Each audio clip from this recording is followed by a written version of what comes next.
했다는 것입니다.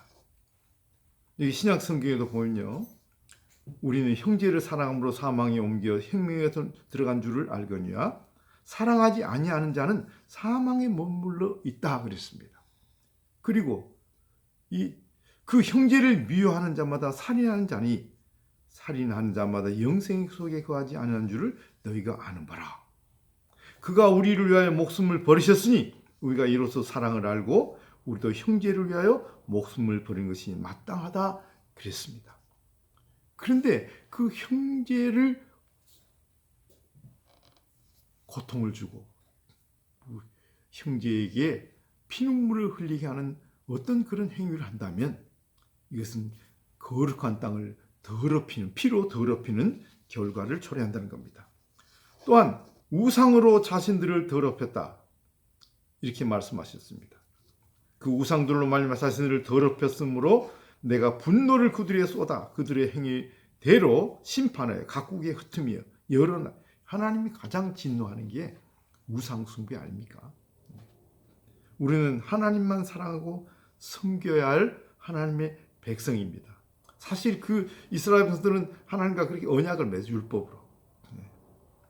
우리는 그리스도의 피로 그렇게 새 언약을 맺었습니다.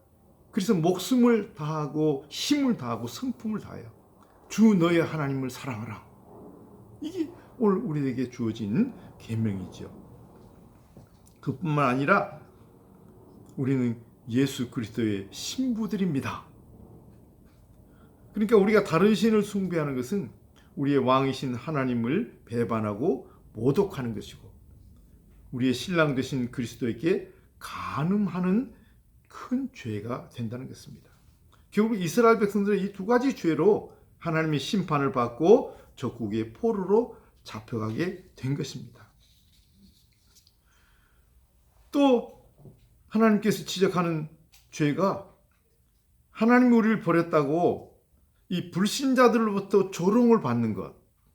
그러니까 저 사람들은 하나님 섬긴다는 사람들인데 하나님 믿는 사람들인데 저렇게 저주를 받아가지고 저렇게 버림받았다.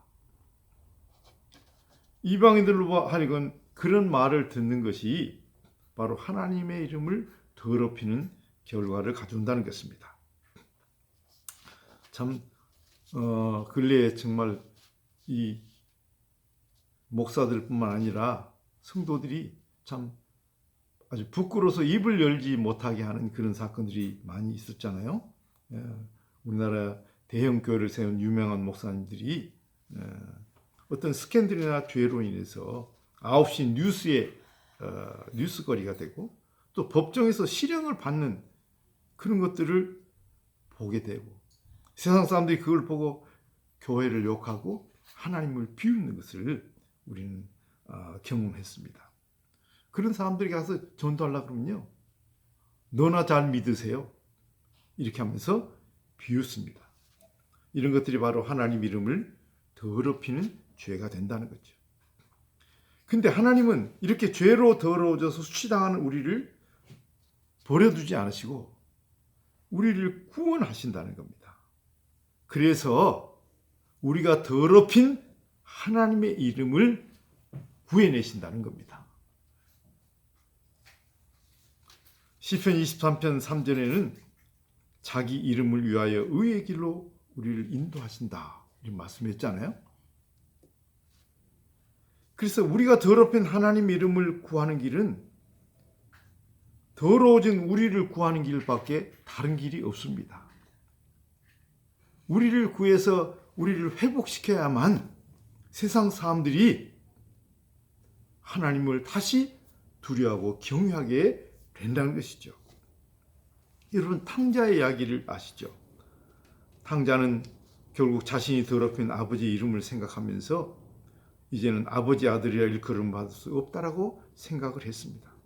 그러나 아버지는 그 더러워진 탕자를 받아들여서 씻기고 그 옷을 갈아입힌 후에 아들의 신분을 회복시켜 주십니다.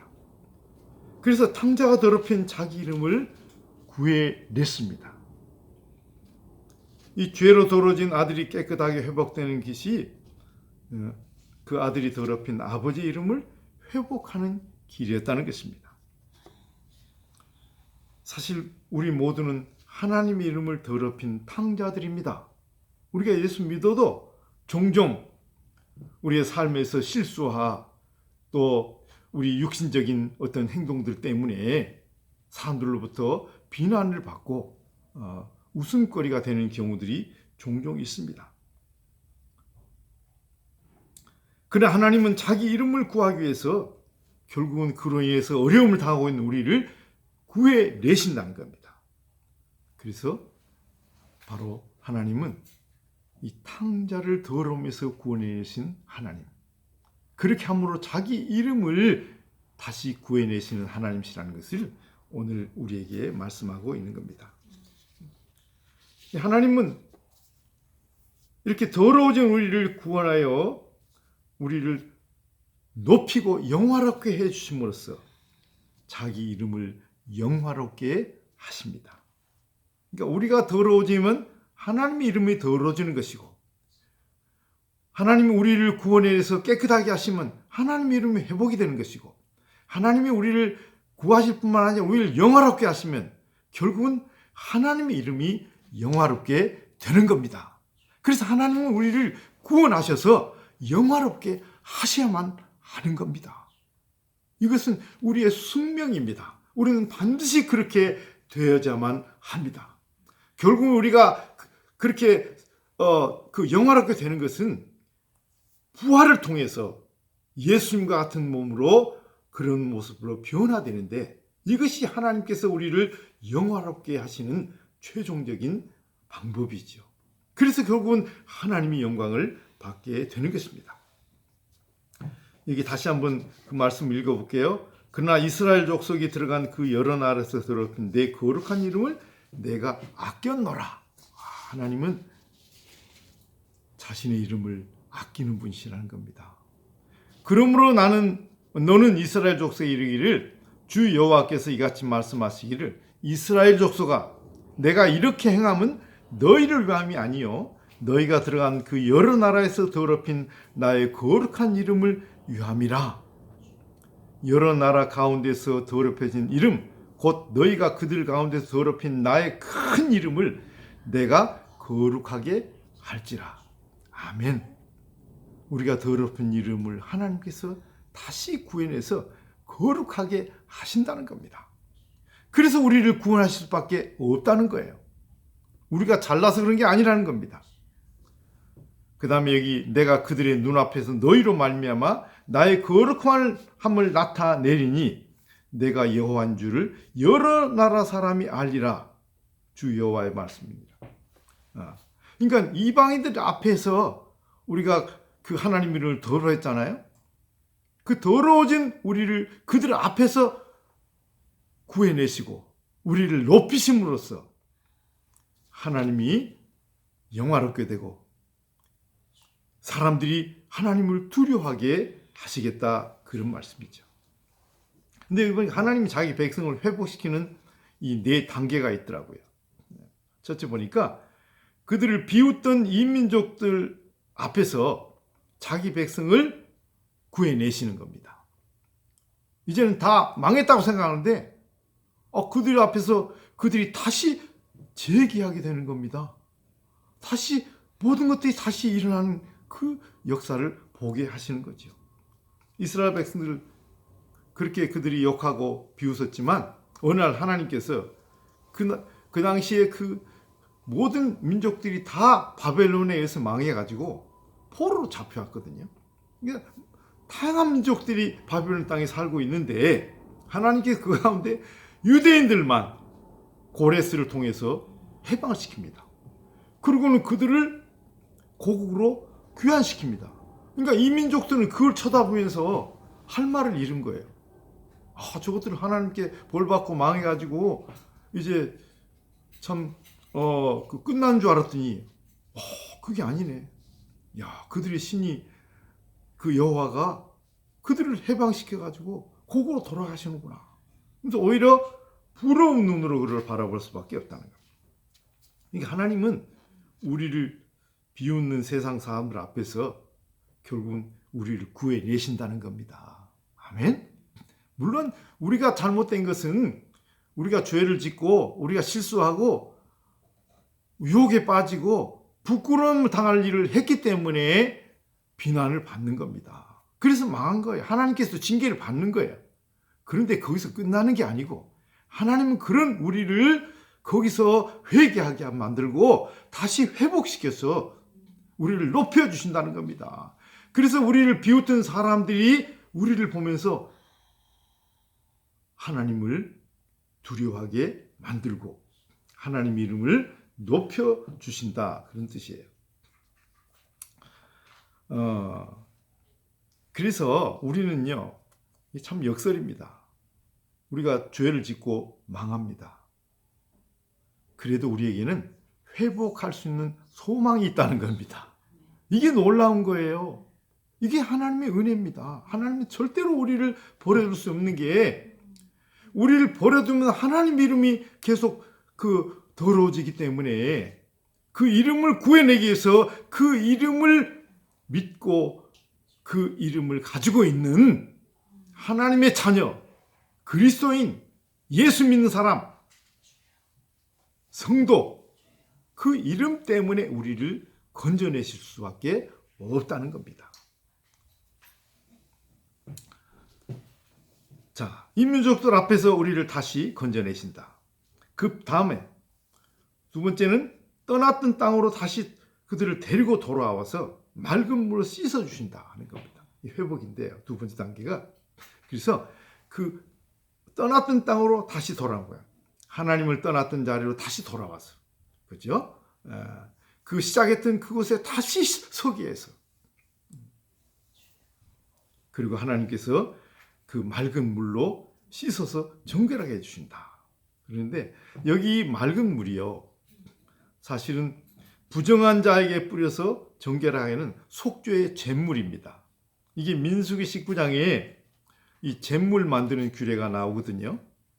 붉은 암송아지 한 마리를 잡아서 다 태우고 재를 만들어 가지고 그 진영 밖에다 비치를 해둡니다.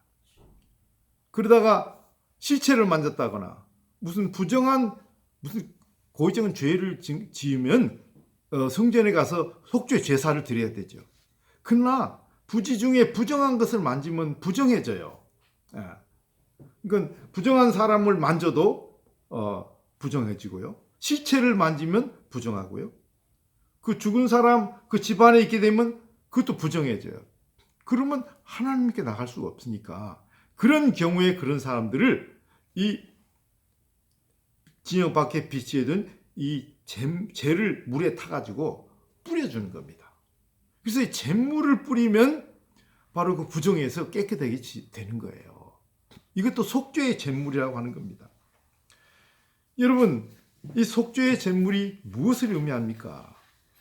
십자가의 번제단에서 불태워져 제가 되신 예수 그리스도를 상징합니다.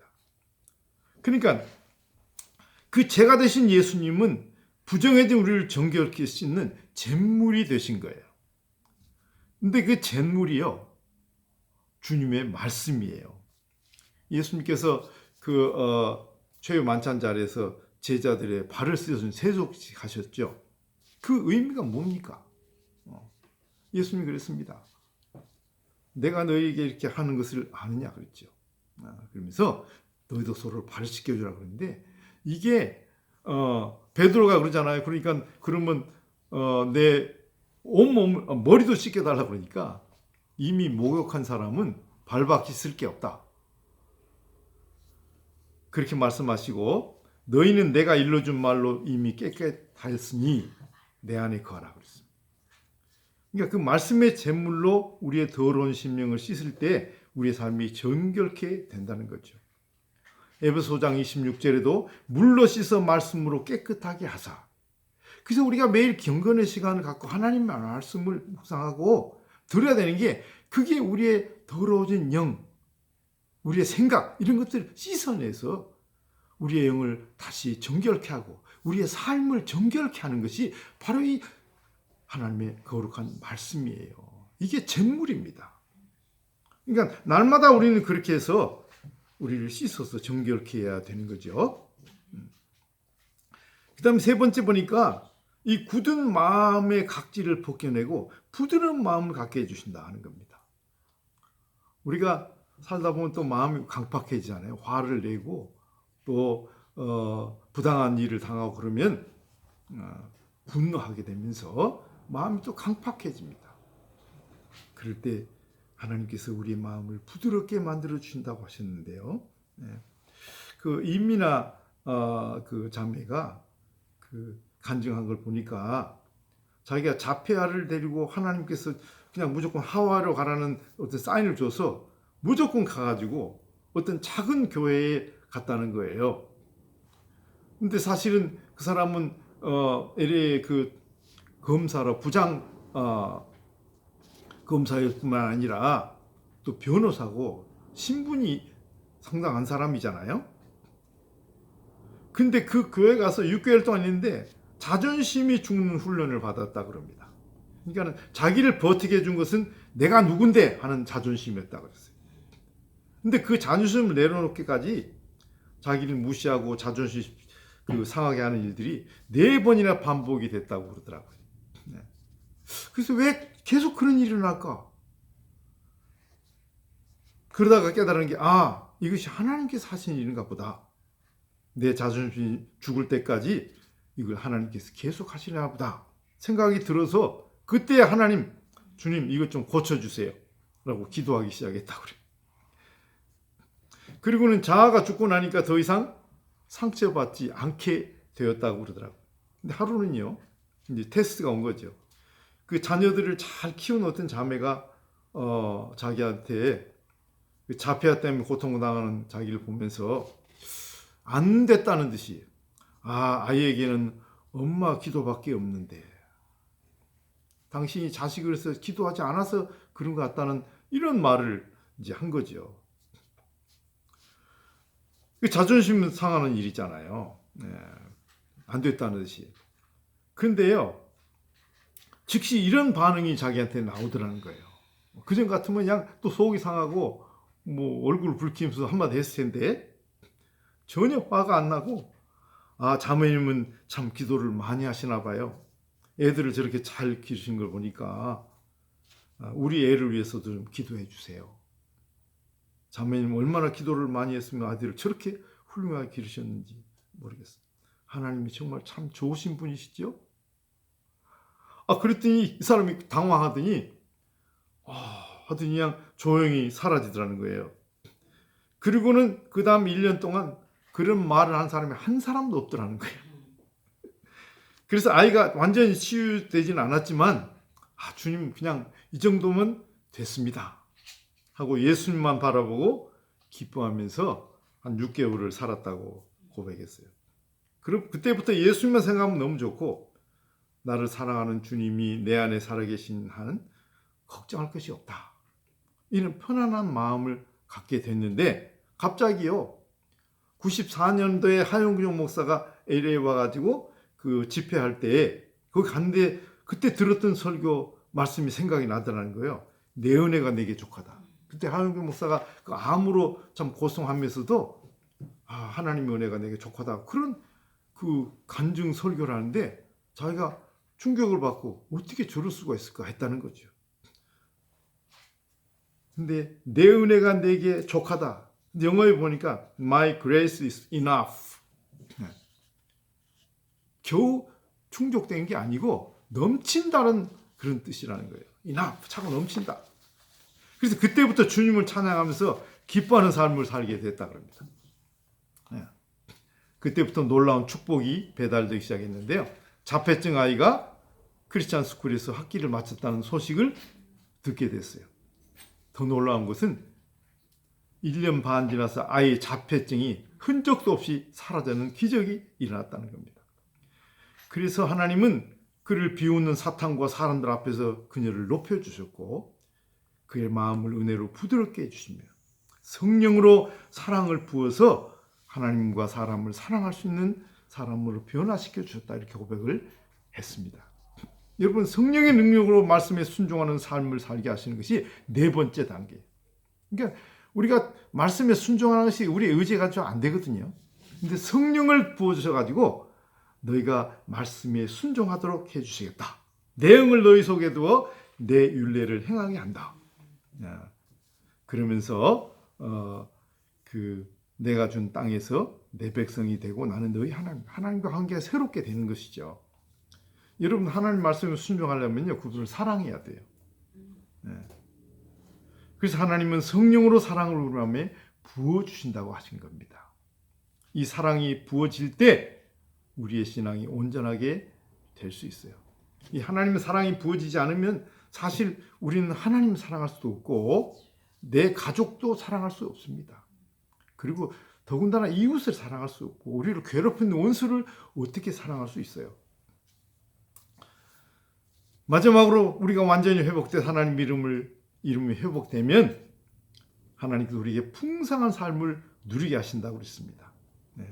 내가 너희를 29절에 더러운 데서 구원하고 곡식이 풍성하게 하여 기근이 너희에게 닥치지 아니하게 할 것이며 또 나무의 열매와 밭의 소산을 풍성하게 하여 너희가 다시는 기근의 욕을 여러 날에게 당하지 아니하게 하리니 그때 너희가 너희 악한 길과 좋지 못한 행위를 기억하고 너희 모든 죄악과 가증한 일로 말미암아 스스로 믿게 버리라.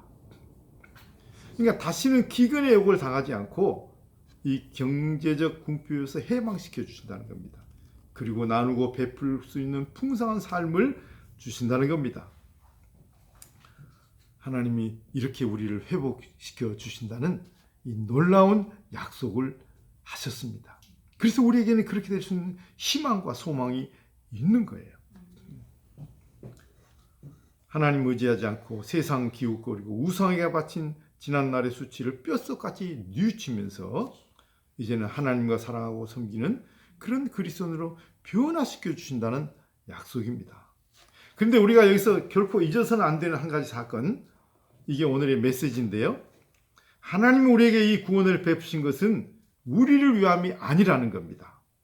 우리가 더럽힌 하나님의 이름을 위함이라는 사실을 우리는 기억해야 될 줄 압니다.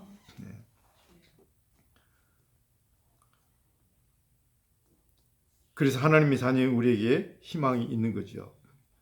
그런데 우리가 또 기억하고 실천해야 될 약속이 여기 37절에 있어요. 우리가 환난 가운데 던져졌을 때 하나님은 자기 이름 위해서 결국 우리를 그냥 구원해 줄 수밖에 없어. 이런 태도로 살아서 그런 것이 아니고 여기 마지막 30절 보니까 그래도 이스라엘 족속이 이같이 자기들에게 이루어 주시기를 내게 구하여야 할지라 그랬습니다. 하나님 그렇게 하신다고 약속하셨지만 우리 쪽에서 회개하면서 하나님 당신의 이름을 위하여 저를 구원해 주세요. 당신의 영광을 위하여 저를 회복시켜 주세요. 이렇게 구해야 된다는 겁니다. 여러분 혹시 지금 환난 중에 있는 분들 계십니까? 이제는 탕자처럼 끝났다. 이제는 하나님이 나를 버렸다. 이제는 다시는 돌아갈 수도 없다. 이런 절망 상태에 계신 분 계신가요? 아닙니다. 하나님은 자기 이름을 위해서 당신을 구원해 주신다고 여기 말씀하시고 실제로 그렇게 하시는 분입니다. 그 하나님의 약속을 믿고 하나님께 기도하십시오. 그래도 이스라엘 족속이 같이 자기들에게 이루시기를 내게 구하여야 할지라 하셨습니까? 지금의 환난에서 구원하여 회복시켜 주신다는 이 하나님의 약속을 믿고 기도하시기를 바랍니다. 우리 모두는 이제 하나님의 이름을 영화롭게 하는 그 목적을 가지고 인생을 살아야 될 줄 믿습니다. 우리 다 같이 찬송하겠습니다. 찬송은 406장 고난 내용은 부르겠습니다.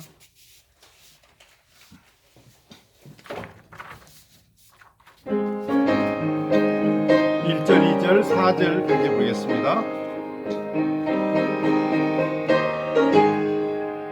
고난의 영원 편히 쉴 것과 풍랑이 이뤄도 안전한 복음까지도 다스리시는 주의 영원한 팔을 제해 주의 영원한 심판 함께 하사 항상 나를 붙드시니 어느 곳에 가든지 요동하지 않음은 주의 팔을 의지함이라.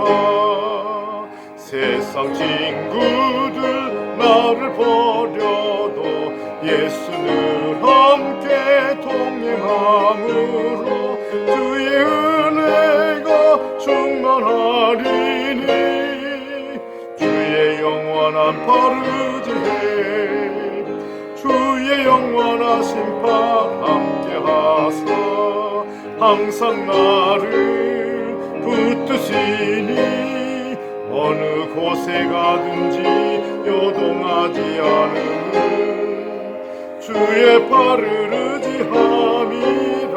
4절입니다. 능치 못한 것 주께 없으니 나의 일생을 주께 맡기면 나의 모든 짐 대신 지시는 주의 영원한 팔을 지해 주의 영원한 심판 함께 하사 항상 나를 붙드시니 어느 곳에 가든지 요동하지 않음은 주의 팔을 의지함이라. 아멘. 하나님 거룩하신 이름을 더럽힌 우리들 하나님 버리지 않으시고 구원하시는 그 이유가 하나님의 이름을 구원하기 위하심이라는 그 숙연한 말씀을 오늘 아침 저희들 듣고 저희들 마음을 겸손하게 낮추게 됩니다. 우리가 잘나서나 하나님 우리의 무슨 공로 때문에 우리를 구원해내시는 것이 아니라는 사실에 우리가 주목하게 해 주시옵소서. 이제는 하나님께서 당신의 이름을 구하기 위해서 하나님의 이름을 더럽힌 우리를 구원해 주신 그 하나님의 이름을 다시는 더럽혀진 그런 삶을 살지 않도록 저희들을 구원하여 주시고 우리를 회복시켜 주소. 우리를 비웃던 사람들 앞에서 하나님의 영광을 나타내 주시옵시고 우리의 굳은 마음을 벗겨주시고 부드러운 마음을 주셔서 하나님의 말씀을 순종하며 하나님을 사랑하고 섬기는 저희들 되도록 축복해 주시옵소서. 이 환난의 시대에 지금 환난 가운데 있는 많은 그리스도인들 하나님의 낙심하지 말고 오늘 이 말씀을 붙잡고 하나님께 돌아오게 하시고 또 이렇게 나를 구하여 달라고 기도하는 모든 분들 되어서 이 모든 사람들이 회복되어 하나님의 영광을 회복하고 하나님의 이름을 영화롭게 하는 그런 역사들이 일어나게 하여 주시옵소서. 예수님의 이름으로 기도했습니다.